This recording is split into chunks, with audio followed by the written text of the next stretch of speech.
बिस्मिल्लाहिर्रहमानिर्रहीम जी, अस्सलाम वालेकुम। ये आज हमारा फर्स्ट एपिसोड है एक यूनिक प्रोग्राम का वालेकुम जिसमें हम अस्सलाम। ह्यूमन जी। पर्सनल डेवलपमेंट की एक होलिस्टिक तरीके से कि वो एक मुकम्मल तमाम जहती उसकी तरबियत, उसकी नशोनुमा, उसकी अफ़ज़ा कैसे की जाए और कैसे होती है, और उसमें यूथ समेत बाकी तमाम सेक्टर्स ऑफ द सोसाइटी को कैसे प्रॉब्लम्स आते हैं, हम सब डील करेंगे। आज सर गज़ाली, सर उमर अल गज़ाली जैसे हमारे साथ मौजूद हैं। बहुत शुक्रिया कि उन्होंने हमें अपना वक्त दिया। मेरा उनसे सवाल, आज जो पूरी डिस्कशन रहेगी वो ये रहेगी कि मोटिवेशन का क्या किरदार है हमारी ग्रोथ में।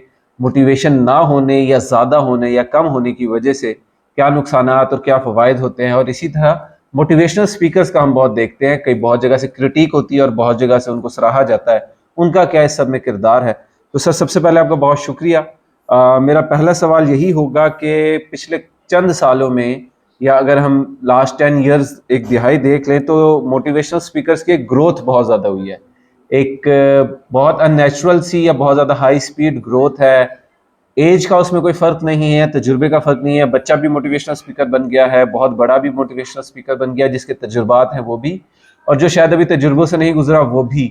और जेंडर का भी इसमें कोई लिमिटेशन नहीं है। तो इतनी ज़्यादा ग्रोथ ऑफ मोटिवेशनल स्पीकर की क्या वजह है, और इज़ इट पॉजिटिव और is it a, negative? Hamza भाई, आपका बहुत शुक्रिया कि आप हमेशा बहुत इम्पोर्टेंट और अहम मौज़ूआत को लेके आते हैं, और आपसे गुफ्तगू करके मुझे भी बहुत शुक्रिया काफ़ी सर। सीखने को मिलता है। सवाल ये है कि ये जो आपने एनालिसिस किया है ना कि पिछले कुछ अरसे में इतनी रैपिड ग्रोथ मोटिवेशन की क्यों हुई है, इस पे मैं बराह रास्त कमेंट अगर करने हम्म। से गुरेज़ करूं, तो होता ये है कि एक पेंडेमिक की सिचुएशन हो जाती है। पेंडेमिक वो होता है कि किसी भी चीज़ की फिनोमिनल ग्रोथ होती है, एक्सपोनेंशियल ग्रोथ होती है, कि जो आउट ऑफ प्रोपोर्शन इट चीज़ें स्प्रेड्स हो लाइक अ जाती हैं, वायरस। वो लाजमी तौर पे जी, it spreads like a virus. और वो एक बहुत बड़ी खामी का इंडिकेटर होती है। वो कोई खुशी या तरक्की की गुफ्तगू या बात या हम्म। इंडिकेटर नहीं होती है। यहाँ जो आप बात कर रहे हैं लेकिन कि वो तो इतनी अच्छी फिनोमिनल बातें करते ग्रोथ हैं हो सर रही है सारी। वो मोटिवेशनल जो स्पीकर्स भी की, बातें कर रहे हैं, it seems all good and positive. Apparently ऐसा ही है। अपेरेंटली बिल्कुल इसी तरीके से है। अब आप मैं इसकी आपको एक मिसाल दूं कि अगर आपने कोई एक दरख्त, बड़े सायादार घने दरख्त के नीचे अगर किसी पौधे को उगता देखा हो, तो उसका पत्ता जो होता है वो साइज़ में भी हम्म। बड़ा होता है, वो उसमें हरियाली भी ज़्यादा होती है, और वो खुशनुमा भी बहुत ज़्यादा होता है, और तवाना भी बहुत ज़्यादा लगता है। और आप उसको देखते हैं कि वो बहुत खूबसूरत लहलहाता हुआ होता है। लेकिन जैसे जैसे वो अपने फेजेस तय करता है, तो आपको आगे पता लगता है कि उसके ऊपर फल आ रहा है, ना हम्म। फूल आ रहा है, ना कोई और चीज़ हो रही है। तो यही बात है कि जो चीज़ें देखने में भली लगती हैं, वो ज़रूरी नहीं ठीक है। अल्टीमेटली भी भली हों। हम अगर थोड़ा सा इसको एक सिक्वेंशली मिसाल के तौर पे लें, हम सबसे पहले ये बात करें कि मोटिवेशन है क्या, और मोटिवेशन एक इंसान को दरकार क्यों है। और फिर हम ये रोल तय करेंगे कि एक्सटर्नल मोटिवेशन का कितना एक रोल बनता है, और फिर ये मोटिवेशनल स्पीकर आपका वो रोल अदा कर सकते हैं या नहीं कर सकते हैं।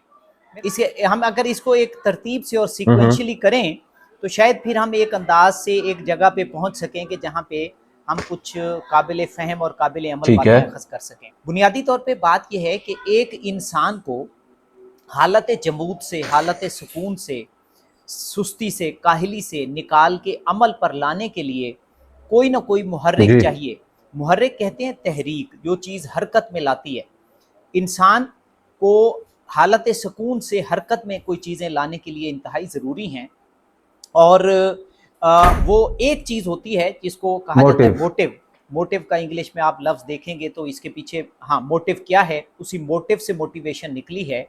अब ये मोटिव एक चीज़ है जो आपको तहरीक देता है, हरकत में लाता है, आपको अमल के ऊपर जी। गामज़न करता है, ये कुल नहीं ठीक है। है। अच्छा, पहले हम ये समझते हैं कि इंसान बुनियादी तौर पे, फ़ितरी तौर पे एक सहल पसंद मखलूक है। जब तक इसको कोई ख़तरा वाक़या ना हो जाए, ये हरकत में हम्म। नहीं आता।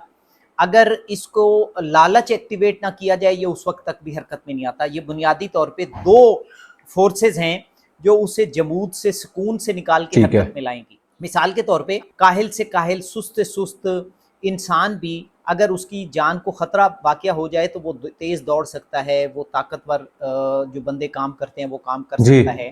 पहली चीज़ कि आपको सेफ्टी एंड सिक्योरिटी खतरे में हो, और दूसरा आपको किसी चीज़ से फ़ायदा हो, ये 2 चीज़ें आपको हरकत में ले ठीक आती है। हैं। इसको अगर हम कैटेगरीज़ बनाएँ तो एक आपकी ज़रूरतें हैं जो इंसान को अमल के ऊपर हरकत पे मजबूर करती हैं। दूसरी ख्वाहिशें। एक इंसान की ख्वाहिशात हैं जो अमल के ऊपर मजबूर करती हैं। अच्छा, अब ये हो गए वो मुहर्रिक जो इंसान के अंदर एक्शन की नीड पैदा करेंगे, एक्शन की डिज़ायर पैदा करेंगे और इंसान को एक्शन के ऊपर आमादा करेंगे। अच्छा, ये एक हद तक आपको चलाएँगे, इससे आगे 2 चीज़ें ठीक आपको है। और चाहिए। एक है सेल्फ डिसिप्लिन और दूसरा है जो आपके मुआशरे में मुख्तलिफ आपके रिश्ते हैं, जो ताल्लुकात हैं, उनका लिहाज़, उनका अदब, ये भी आपके अंदर आपको हालत जमूद से, सुकून से, आराम से, काहली से निकाल के सर, अमल की तरफ इसको लेके अगर जाता है। मैं यहाँ पे 3 मिसाल चीज़ें के आपने तौर पे मेंशन की हैं। एक जो हमने बात की मोटिवेशन जो है वो हमें हरकत करने, एक्शन लेने पे जो है वो उभारती है। दूसरा आपने हमें सेल्फ डिसिप्लिन इसको हमें उभारता है इस चीज़ पर। तीसरा जो माशरती प्रेशर्स हैं या सोसाइटल रिस्पेक्टफुल रोल्स हैं, पोजीशंस हैं, इसको थोड़ा-सा अगर आप मज़ीद इलैबोरेट कर दें। जी, मैं इस पे अर्ज़ करूँ कि पहली चीज़ आपकी ज़रूरतें आपको हुँ, एक्शन पे हुँ। मजबूर करती हैं, दूसरी आपकी डिज़ायर्स आपको ठीक है। एक्शन पे मजबूर करती हैं, और तीसरा जो आपका हुँ, सेल्फ हुँ। डिसिप्लिन है कि आपको काम करने की डिज़ायर भी नहीं है, सेफ्टी और सिक्योरिटी भी खतरे में नहीं है, लेकिन आपका एक सेल्फ डिसिप्लिन है, आपने एक रूटीन बनाई हुई है, आपने उस हुँ, रूटीन को हुँ। फ़ॉलो करना है, तो ये भी आपको एक्शन ठीक पे है। मजबूर करता है। चौथी चीज़ जो एक्शन पे मजबूर करती है, वो आपके ताल्लुकात और रिश्ते नाते और उनका अदब और उनका जो लिहाज है, ये भी ठीक एक्शन है। पे मजबूर करता है।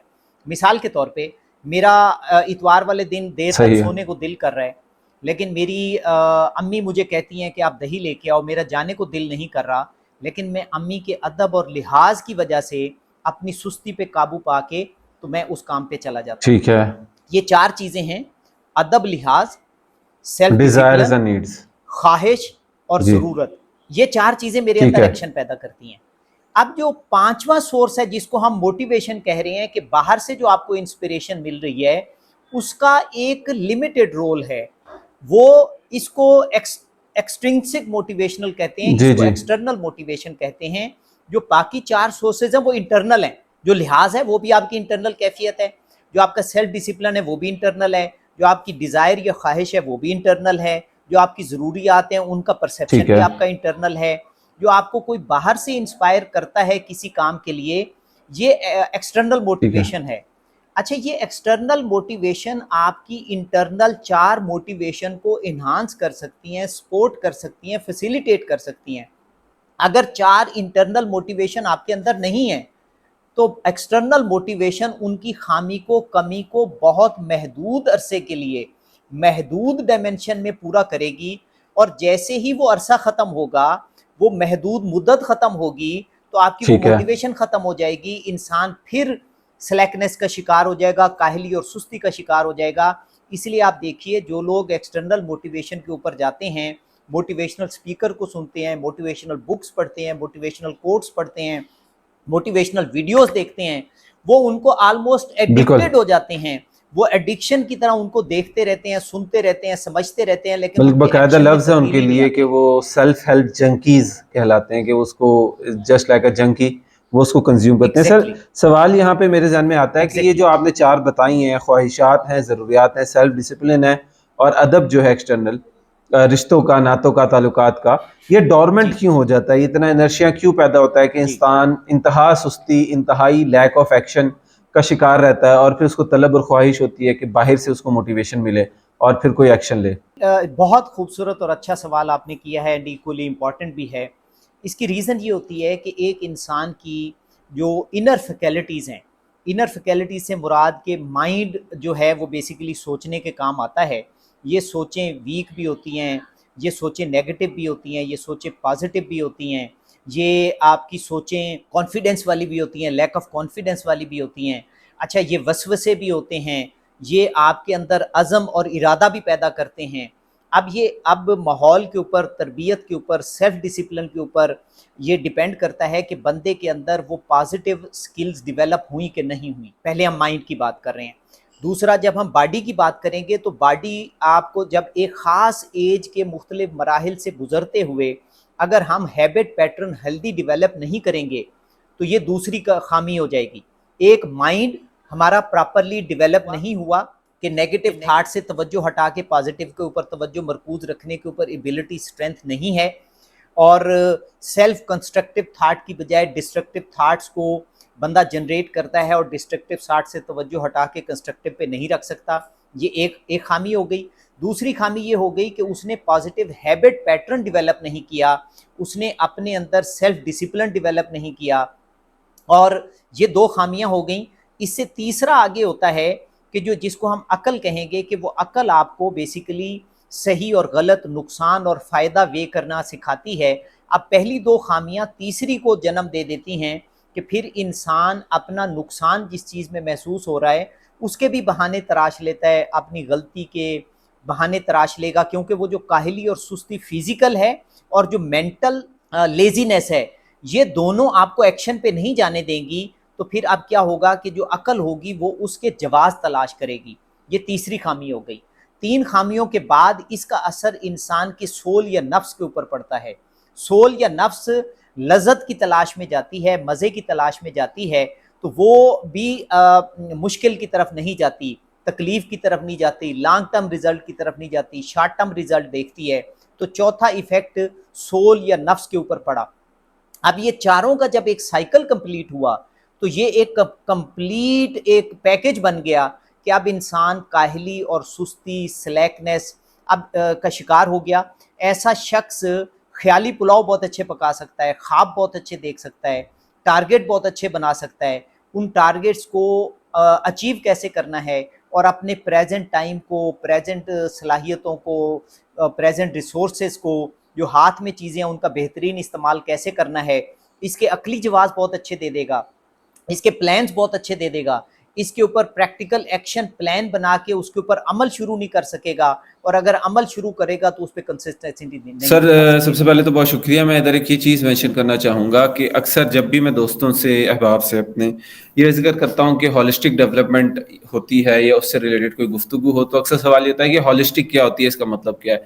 तो जैसे भी आपने गुफ्तगू जी में भी बताया कि नफ्स जी भी, अकल भी, आपकी ख्वाहिशात भी सब मिल के एक जो है वो नतीजा अक्स कर रहे हैं। तो इन सारी चीज़ों का, जैसे आपने बिल्कुल पैकेज का वर्ड यूज़ किया, तो क्या बिल्कुल यही बिल्कुल। हॉलिस्टिक चीज़ है कि तमाम इंसान जी, जो है वो किसी एक चीज़ को ठीक करके चीज़ें ठीक नहीं होंगी, सब पूरे पैकेज को ही ठीक करना होगा, तो जाके चीज़ें बेहतरी की तरफ चलना शुरू होंगी। एग्जैक्टली लॉन्ग टर्म में सोल्यूशन पूरे पैकेज को ठीक किए बगैर, चारों डायमेंशन में इसको एड्रेस किए बगैर, चारों डायरेक्शन से इंटरवेंशन किए बगैर आप long term sustainable positive change नहीं ला सकते बंदे के अंदर। बहुत शुक्रिया सर। ये बात हमारी हो गई कि मोटिवेशन की ये एक जंग की एडिक्टिवनेस की तरफ लेके जा रही है और जाती भी है। दूसरा ये कि आपने बताया कि इन जी तमाम चीज़ों की वजह से, जो अभी आपने पिछले भी क्वेश्चन के आंसर में शेयर की, एक इनर्शिया भी पैदा हो जाता है, अकल भी जवाब ढूंढ रही होती है, और अल्टीमेटली इंसान लैक ऑफ एक्शन का शिकार हो जाता है।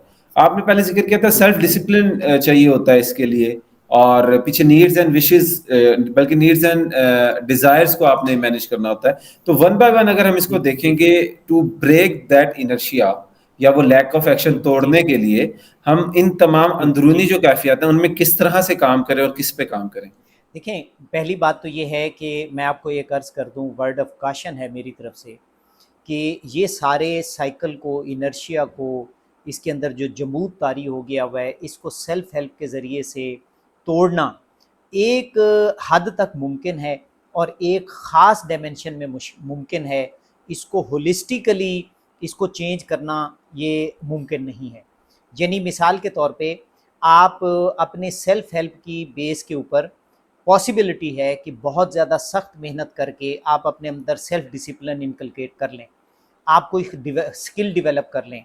आप हो सकता है कि आप मेडिटेशन के ज़रिए से या जो पॉजिटिव अफर्मेशन है उनके ज़रिए से किसी हद तक ओवर्टली अपने थिंकिंग पैटर्न को पॉजिटिव एक्सप्रेस करने की सलाहियत हासिल कर लें। लेकिन ये ज़रूरी नहीं है कि पॉजिटिव थिंकिंग असास के तौर पे माइंड के अंदर क्वालिटी के तौर पे भी उभर आए। और ये आपका एक permanent structured thinking pattern positive बन जाए, ये मुश्किल है। अच्छा, इसी तरीके से सेल्फ डिसिप्लिन आप एक हद तक क्रिएट करेंगे, हैबिट बन जाएगी, लेकिन वो हैबिट को आप जारी रखेंगे किसी एक ख़ास डायमेंशन में, डायरेक्शन में, ये पॉसिबल है, आप सेल्फ हेल्प के ज़रिए से इसको कर सकते हैं। लेकिन सेल्फ हेल्प के ज़रिए से अपने नफ्स की कैफ़ियत को, अपने जज्बात को, अपने इमोशंस को अंडरस्टैंड करना, उनको समझना और उनको तब्दील करना, ये एक बंदे के लिए, अपने आप के लिए वो करना इंतहाई मुश्किल काम है। यहाँ पे एक्सटर्नल हेल्प चाहिए। मैं इसकी एक मिसाल दूँ, अगर हम एंग्जाइटी का, डिप्रेशन का या कोई और ज़हनी प्रॉब्लम का शिकार हो जाएं, तो पढ़ा लिखा अक्लमंद शख्स भी क्या उन सारी चीज़ों को जानते हुए भी अपने उस डिप्रेशन और एंग्जाइटी का इलाज कर सकता है? नहीं, उसको साइकोलॉजिस्ट की, काउंसलर की, थेरेपिस्ट की ज़रूरत होती है। ज़रूरत है ना। यानी माइंड तो एक माइन्यूट एस्पेक्ट है मेरे सेल्फ का, इससे ज़्यादा स्ट्रॉन्गर मेरा नफ्स है, मेरा सोल है। और मैं अगर अपने माइंड को अपनी इंटरवेंशन से, सेल्फ हेल्प से तब्दील नहीं कर सकता, तो मैं अपने सोल को कैसे चेंज करूँगा? तो इसको आपने जब चेंज करना है ना, दो तरीके हैं। सबसे पहला तरीका तो ये है कि इसकी इम्पॉर्टेंस को समझा जाए, इसके इफ़ेक्ट्स को जाना जाए, इसके लॉन्ग टर्म, शॉर्ट टर्म जो मुझे नुकसानात हो सकते हैं और जो पॉसिबली इसको दुरुस्त करने से मुझे फ़वाइद हासिल हो सकते हैं, जो नहीं हो सकते, इसको समझने से इसकी इम्पॉर्टेंस मेरे अंदर आएगी और मेरे अंदर एक डिज़ायर स्ट्रॉन्ग पैदा होगी कि मैंने इस कैफियत को चेंज करना है। अच्छा, इसको स्टार्ट विद करेंगे तो आप देखें अपना टाइम कितना ज़ाया कर रहे हैं, एनर्जी कितनी वेस्ट कर रहे हैं, रिसोर्सेज कितने वेस्ट कर रहे हैं, अपॉर्चुनिटी कितनी वेस्ट कर रहे हैं, अपना टैलेंट कितना वेस्ट कर रहे हैं।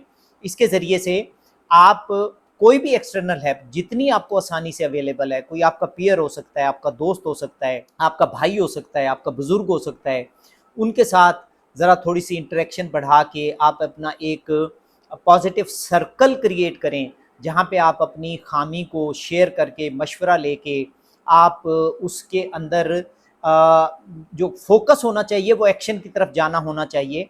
सिर्फ उसको ख़यालात तक, बातों तक रखना नहीं है, एक्शन की तरफ जाना है। अच्छा, एक्शन की तरफ जाने के लिए आप फिज़िकल एक्टिविटी शुरू कर दें। मुझे नहीं पता कि आप कितना कंफर्टेबल महसूस करेंगे कि मैं अगर आपको कोई रिलीजियस सॉल्यूशन पेश करूं, तो वो आप उसके ऊपर कंफर्टेबल फील करते हैं, क्योंकि आजकल हम ये समझते हैं कि हमारा रिलीजन बेसिकली हमारी फ़िज़िकल लाइफ को, हमारे एक्शन को, हमारे टारगेट सेटिंग को, बाकी चीज़ों को उस तरीके से अफेक्ट नहीं करता। वो एक ख़ास डोमेन है, उसको हम बाद में देखेंगे। हमने ये जो ज़िंदगी, प्रोफेशनल लाइफ गुजारनी है, ये और चीज़ है, हम इसको डिफरेंटली देखना चाहते हैं और करना चाहते हैं।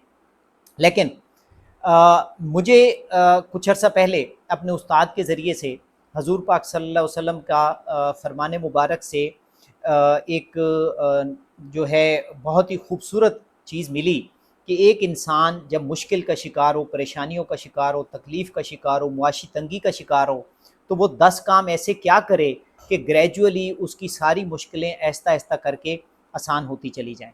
मुझे वो 10 के 10 तो इस वक्त याद नहीं है, लेकिन मैं कोशिश करूँगा कि उसको या तो मैं अलग से रिकॉर्ड करके आपको भेज दूँ, या पहले से एक वीडियो मौजूद है, उसको हम इसके साथ शामिल कर सकते हैं। सबसे पहली चीज़ जो इंसान को करनी चाहिए कि वो अपनी फ़जूल, गलत, लग़्व मसरूफ़ियात को ख़त्म कर दे, उनसे किनारा कशी इख्तियार कर ले। हर वो मसरूफ़ियत जो किसी को तकलीफ़ पहुँचाने का, वक्त का ज़िया का बायस बन रही हो, या सरमाए का या किसी भी किस्म की सलाहियतों की ज़िया का सबब बन रही हो, उनको तर्क कर देना चाहिए।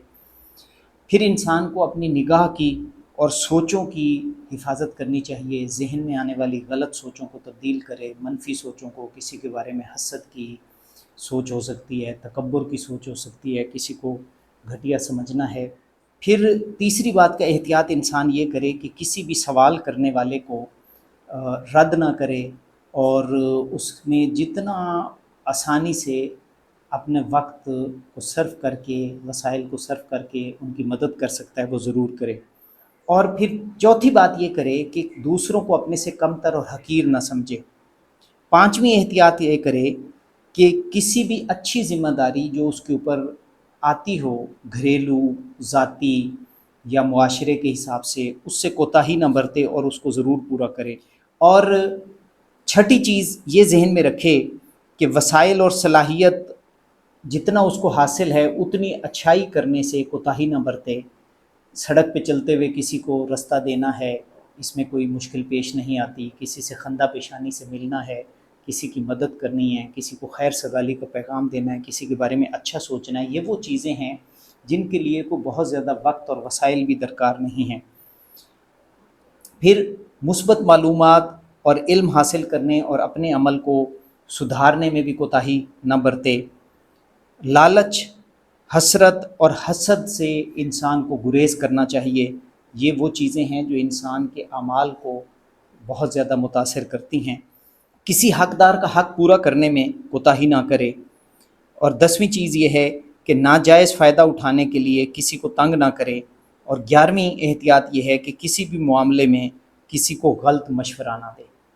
अगर इंसान इन चीज़ों से इज्तनाब कर ले तो जो मुश्किलात उसको पेश हैं वो ना सिर्फ ख़त्म हो जाएंगी बल्कि आसानियाँ भी हासिल होंगी। Sir this will be on self basis, ये एक इंसान खुद अपने हालात मिजाज और मौक़े के हिसाब से वो कर रहा होगा। आप कह रहे थे कि हाँ सेल्फ हेल्प से बढ़ के भी एक अगला स्टेप है जो कि बहुत ज़रूरी है। जी, सेल्फ हेल्प से हम शायद किसी हद तक कर लें, लेकिन ख़ास तौर पे नफ्स और उसकी इमोशंस को समझने में हमें मुश्किल होगी। तो व्हाट्स दैट स्टेप एंड वो स्टेप किस तरीके से किया जाए? देखिए उसमें पहले इस तरह शुरू करते हैं कि नफ्स को भी टेम और ट्रेंड करने का वो काम जो मैं खुद से शुरू कर सकता हूँ। पहले हम एक्सटर्नल हेल्प वाले मामले पे नहीं जाते। सबसे पहले तो यही 10 काम है, इनको अगर किया जाए तो नफ्स भी पॉजिटिवली चेंज होना शुरू कर देता है, उसके अंदर भी पॉजिटिव तब्दीलियाँ आनी शुरू हो जाए। अपने रिसोर्सेज का फुल यूज़ है, इसमें भी नफ्स की जी, ट्रेनिंग चल रही है। ये नफ्स की ट्रेनिंग है बुनियादी तौर पे, ये नफ्स की ट्रेनिंग है, ये शुरू हो जाएगी। इन 10 कामों से नफ्स की ट्रेनिंग भी शुरू हो जाएगी। अच्छा, इसके बाद आप आगे चलते हैं तो आपके जो उन्हीं 10 कामों में एक काम ये भी शामिल है कि अपने जो रिश्ते हैं, अपने जो बड़े हैं उनका अदब करना, उनका कहना मानना, उनका जो है जिस तरीके से जो प्रोटोकॉल्स हैं उनको फॉलो करना। जब आप ये करना शुरू करेंगे तो ये नफ्स की तरबियत है। अच्छा, इससे आगे जब आप चलते हैं तो फिर जैसे आपने हर एक काम, कोई काम इंसान ऐसा नहीं है कि खुद से सेल्फ हेल्प की बुक पढ़ के, कोई वीडियो देख के, किसी से प्रैक्टिकली हेल्प लिए बगैर, बहुत कम चीज़ें हैं, स्किल सीखी जा सकती हैं, लेकिन बाकी चीज़ें सीखने के लिए हमें मदद की ज़रूरत पड़ती है। देखिए, हमें उस्ताद के साथ ताल्लुक़ शुरू करने, बनाने और ताल्लुक़ कायम रखने में जो सबसे पहली चीज़ रुकावट बनती है वो हमारी ईगो है।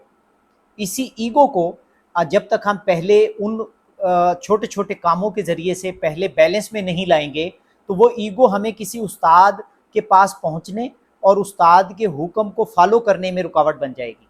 तो वो जो अल्टीमेट तरबियत है नफ्स की, वो तो उस्ताद के साथ ज़ेर तरबियत, उसके रहनुमाई में रह के ही असल तरबियत हो सकती है। लेकिन उस तक पहुंचने के छोटे छोटे और बड़े रास्ते हैं जिनको बंदा इंसान स्टेप बाय स्टेप करके आगे जा सकता है। सर ठीक है, हमारा चूंकि वक्त भी अब ख़त्म होने के करीब है तो मैं इसको कंक्लूड करूंगा। हम सवाल ये रखते थे कि मोटिवेशनल स्पीकर इतने बढ़े क्यों हैं। आपने बताया वो बेशक बढ़े हैं और वो एक नेगेटिव चीज़ है, जैसे वो पेंडेमिक की तरह फैली है बात।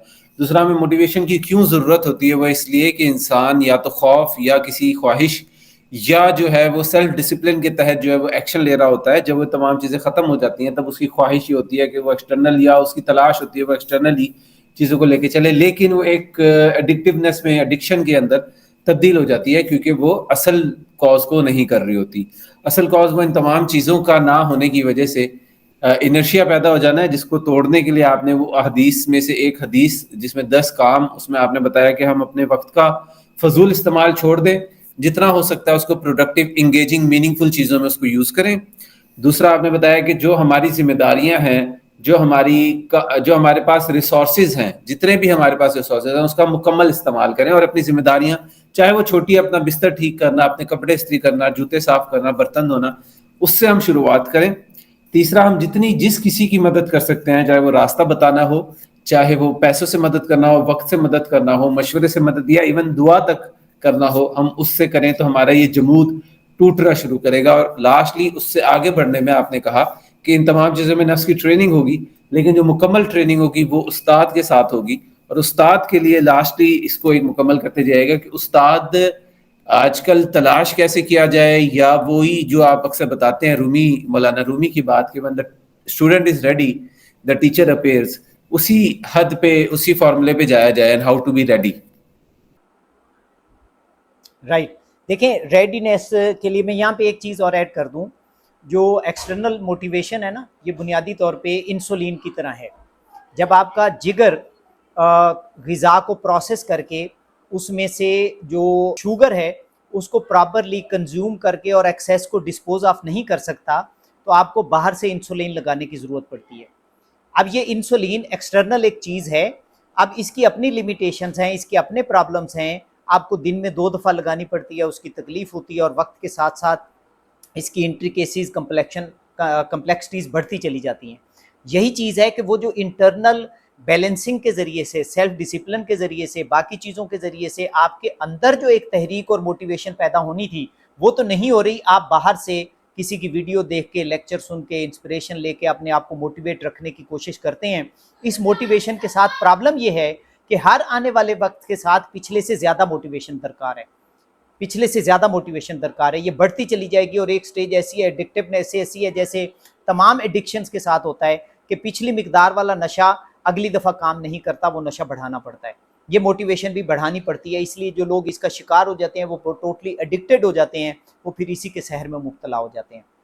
अब उस्ताद की अगर बात की जाए, तो इसका पहला तरीका तो ये है कि जब तक स्टूडेंट रेडी नहीं होगा, सालिक रेडी नहीं होगा, उस्ताद उसके इर्द गिर्द फिरता रहेगा, उसको दिखाई नहीं देगा, उस्ताद उसके पास आ जाएगा, उस्ताद का वो कहना नहीं मानेगा। तो यही 10 काम जो हमने कहे हैं, ये असल में अपनी वो क्वालिफिकेशन क्रिएट करने का काम है कि जिनके ज़रिए से एक इंसान अपने अंदर इंटरनल बेसिक लेवल के ऊपर पॉजिटिव चेंजेस लाएगा, तो जिसके ज़रिए से उसकी कनेक्टिविटी टीचर्स के साथ होने के इम्कानात ज़्यादा हैं। और फिर अगर आपने टीचर को एक्टिवली तलाश करना है, तो उसका मैंने आपको एक दफ़ा पहले भी कहीं अर्ज़ किया था कि सबसे पहले ये देखना है कि टीचर का बुनियादी मकसद है मेरे अंदर सेल्फ कंट्रोल, तज़किया करवाना, और तज़किया के बुनियादी पैरामीटर हैं शरीयत के असूल, और तज़किया का तरीक़ाकार है उसवा रसूल। आप जिस टीचर को देखें कि उसका प्रोक्लेम मकसद हो लोगों का तज़किया कराना, वो शरीयत का ज़ाहिरी तौर पे भी पाबंद हो और वो आपसे भी पाबंदी करवाना चाहता हो, और फिर वो उसवा रसूल को अपने ऊपर हर मुमकिन हद तक इम्प्लीमेंट करता हो और आपको भी फॉलो करवाने पे तैयार हो, आप इन 3 पैरामीटर के ऊपर उस उस्ताद को सिलेक्ट करके आप उसके साथ चल सकते हैं। सर आपका बहुत शुक्रिया। इंशाल्लाह इस तरह की मज़ीद एपिसोड्स, मज़ीद गुफ्तगू के लिए आपका वक्त दरकार होगा, तो उसके लिए आपको बार बार दरख्वास्त करता रहूँगा। अगेन आप सबका सुनने का, देखने का भी बहुत शुक्रिया। इस तरह के किसी भी मौजू से रिलेटेड आपके जो भी सवालात हैं, वो आप सर उमर अल गज़ाली को भी इनबॉक्स कर सकते हैं, मुझे भी इनबॉक्स कर सकते हैं, और इंशाल्लाह हमारी कोशिश होगी कि हम उसे अगले एपिसोड्स में उन सवालों को भी शामिल करें, और इन तमाम मौज़ूआत को जो अक्सर हमारे जहन में चलते रहते हैं, जो हमें ज़िंदगी में सामना करने पड़ते हैं, लेकिन उसके जवाबात या उसके हल हमारे पास मौजूद नहीं होते, उन पर हम गुफ्तगू करते रहेंगे इंशाल्लाह। जी अपना ख्याल रखिएगा। अल्लाह हाफिज़।